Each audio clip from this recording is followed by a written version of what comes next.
May was pure chaos in the best kind of way. I rebuilt my stat system, gave my NPCs emotions, and yeah, I finally built my new PC. So we've got a lot to talk about, and let's dive into the chaos. Now, this all started with a deceptively simple question, one that would end up shaping my entire game loop. How do roguelites actually scale things like stats? Is it through experience, progress per run, or do they skip stats entirely? In Binding of Isaac, you gain quirky new abilities as you clear each level. No real stats in sight. Loop Hero takes the opposite route. Your stats ramp up as you defeat more waves of enemies. The more I played and researched, the more I realized I wanted something that felt rewarding after each scene, something modular and something that could evolve between every run. One game that really stood out from the bunch was Hades 2. I loved how each run let you pick your upgrades and swap them out. This felt great and thought it was really well made. It was clear and felt great to interact with. So I decided to try something similar for now. A card-based system where players choose stat upgrades after each run.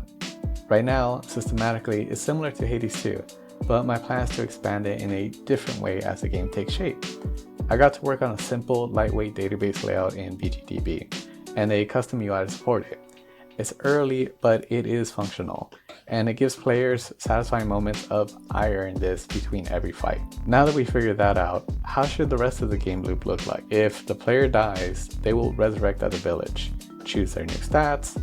They should be rewarded after clearing every level of the game as the game progresses. Maybe elemental buffs, trinkets, or quest events tied to the village. Imagine a villager needs more wood, and you happen to collect some on your run. When you return, you turn in your quest, and now your next run starts with a bonus or an upgrade. This kind of interconnectivity between the village and your runs could be really fun. But for that to work, I need a solid foundation and keep building towards that goal. Now that I've got a general idea for the game loop, I've shifted focus back to the card skill system and refined how it handles stat upgrades between every run. Of course, designing a good skill system is only half the battle. It still has to look and feel good too.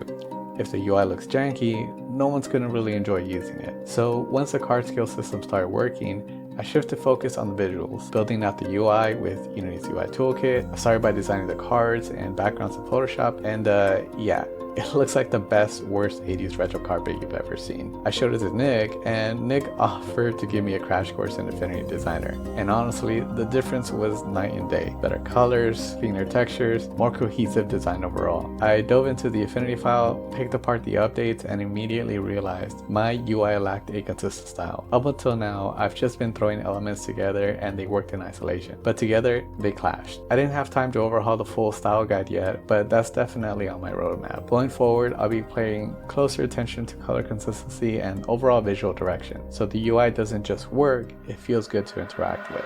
One of the last things polished, and one of my favorites, is the Dialog avatar system. I worked with an artist friend of mine to create a set of emotional portraits, then wire them in the Dialog system so they update in real time. So now, when a character is angry, annoyed, happy, you see it. It's subtle, but it adds a ton of emotional clarity to the scene.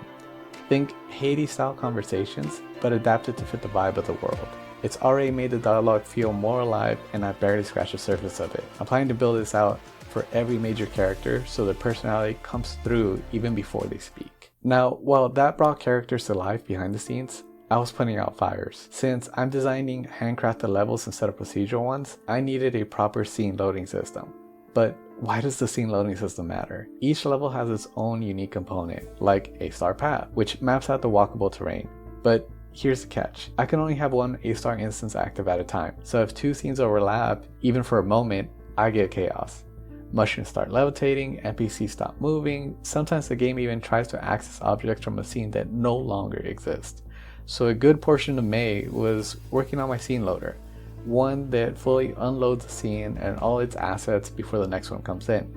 It took a solid chunk of May to get right, but now it's solid and gives me clean, reliable transitions for every level going forward. Oh, and in the middle of all that chaos, I finally built my new PC. I had been planning, I've been sitting on the parts for weeks, and finally headed over to a friend's house to help me put it all together. I went from a GTX 1080 FE to an RTX 5070 Ti.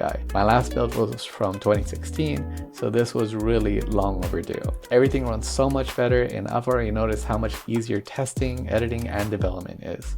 There's still a ton left to do, but I'm really happy with the direction things are heading to right now. Next up, I'll be fleshing out the player abilities, expanding the village dialogue, and setting up the next portal zones, where I'll start dropping in some of my enemies and working on more encounter variations. It's starting to feel more like a real game loop, and I'm excited to keep building on it. If you're enjoying the devlogs, consider giving it a like and subscribe. It really helps the channel grow, and I've got a lot more to share coming soon. Thanks for following along. I appreciate you, and until next time, laters.